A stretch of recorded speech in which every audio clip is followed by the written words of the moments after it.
जय श्री कृष्ण।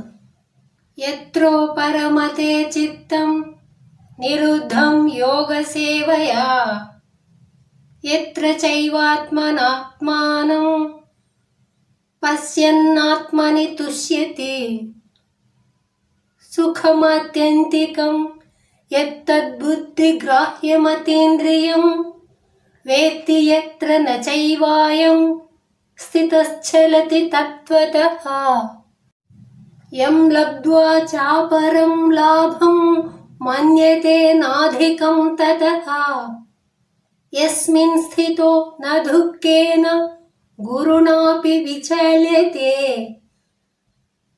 तं विद्या दुःख संयोग वियोगं योगसंगितं स निश्चयेन योक्तव्यो योगो निर्विण्ण చేతసా।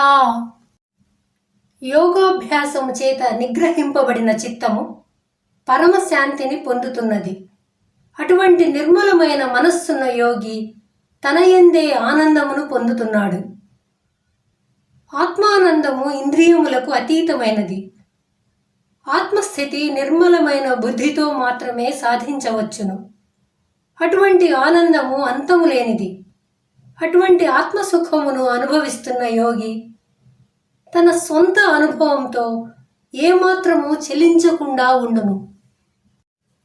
ఆత్మానందమును పొందిన యోగి దానికన్నా మించిన లాభముగా వేరొక దానిని తలచుకోడు. ఆత్మస్థితిని పొందినవాడు ఎటువంటి భయంకర దుఃఖము వచ్చినా చెలించడు. అటువంటి యోగమును ధీరచిత్తముతో పట్టుదలతో సాధించవచ్చును అని శ్రీకృష్ణుడు అర్జునుడికి చెప్పెను. జీవ బ్రహ్మైక్య రూపమై ఆత్మ సాక్షాత్కార రూపమైనటువంటి ఈ ధ్యాన యోగం యొక్క మహిమ ఎటువంటిదో ఈ 4 శ్లోకములలో తెలుపడమైనది. ధ్యాన యోగముతో మనస్సు ఆత్మయందు లయమై పరమశాంతిని సుఖమును పొందును. అయితే నిగ్రహించిన మనస్సు వల్లనే ఇది సాధ్యపడుతుంది. ఎలాగంటే అభ్యాస వైరాగ్యములచే మనస్సును నిగ్రహించవచ్చును. అంటే విషయముల నుండి మరల్చి ఎటువంటి జ్ఞాపకాలు లేనటువంటి మనస్సే ఆత్మైక్యమును పొందగలదు. అటువంటి యోగాభ్యాసమును పొందిన జీవుడు తన యొక్క పరిశుద్ధమైన మనస్సుచే అంతరంగంలోనున్న ఆత్మను చూస్తూ మహదానందమును పొందుతున్నాడు. అయితే నిర్మలమైన మనస్సు మాత్రమే ఆత్మను అనుభవించగలదు. అయితే ఆత్మ ఎక్కడున్నది, భగవానుడు ఎక్కడున్నాడంటే తనలోనే. ఆత్మను బయట వెతకనవసరం లేదు. తన హృదయంలోనే పరిశోధించుకొనిన చాలు. భగవానుడు తనలోనే అతి దగ్గరలోనే ఉన్నాడని తెలుసుకుంటాడు. ఆ విధంగా ఆత్మను తనయందే కనుక్కున్న జీవుడు మహదానందమును అనుభవిస్తున్నాడు. చిన్న చిన్న సుఖముల కొరకు జీవుడు బయటి ప్రపంచంలో వెతికి వెతికి విసిగిపోయి చివరకు అంతర్ముఖుడై పరమానందమును కనుక్కొని ధన్యుడవుతున్నాడు.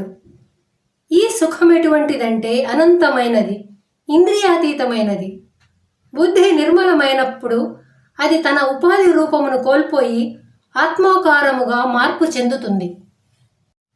అటువంటి నిర్మలమైన బుద్ధితో ఆత్మసుఖమును పొందగలరు.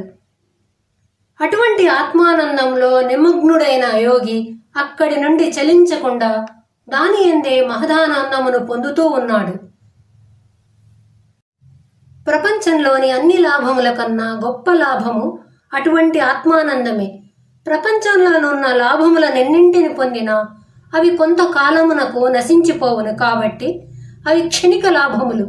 అత్యంతిక శాంతి, జనన మరణ దుఃఖ రాహిత్యము, శాశ్వత సుఖమును కలుగజేయు ఆత్మానుభవమే పరమ లాభము. ఆత్మస్థితిని పొందిన వాడింకా ఎటువంటి భయంకర దుఃఖములు వచ్చి మీద పడినా చలించడు. ఆత్మజ్ఞానం లేని వాడిని, శరీరంపై అభిమానమున్న వారిని, కనిపించేవన్నీ నిజమని నమ్మేవారిని చిన్న చిన్న దుఃఖములు కూడా తలక్రిందులు చెయ్యగలవు. కాబట్టి దుఃఖమునకు ఏమాత్రము భయపడకుండా ఉండాలంటే ఆత్మస్థితిని పొందవలెను. ఆత్మస్థితియే యోగమని చెప్పడమైనది. అయితే ఆత్మస్థితి ఎవరు పొందగలరంటే ధీర చిత్తము గలవారు మాత్రమే. దుర్బల చిత్తము గలవారికి అది లభించదు. నేను తప్పకుండా సాధించగలను అను విశ్వాసంతో, పట్టుదలతో సాధన మొదలు పెట్టాలి.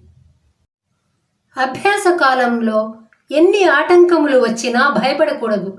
ఒక్కొక్కప్పుడు సుఖములనిచ్చి, ఒక్కొక్కప్పుడు దుఃఖములనిచ్చి అది మోసగించును. ఇది మాయా పరీక్ష అని తెలుసుకొని భగవంతునిపై, సద్గురువుపై అపరిమిత విశ్వాసం కలిగి ధైర్యంతో మోక్ష మార్గములో ముందుకు సాగిపోవలను. జై శ్రీకృష్ణ.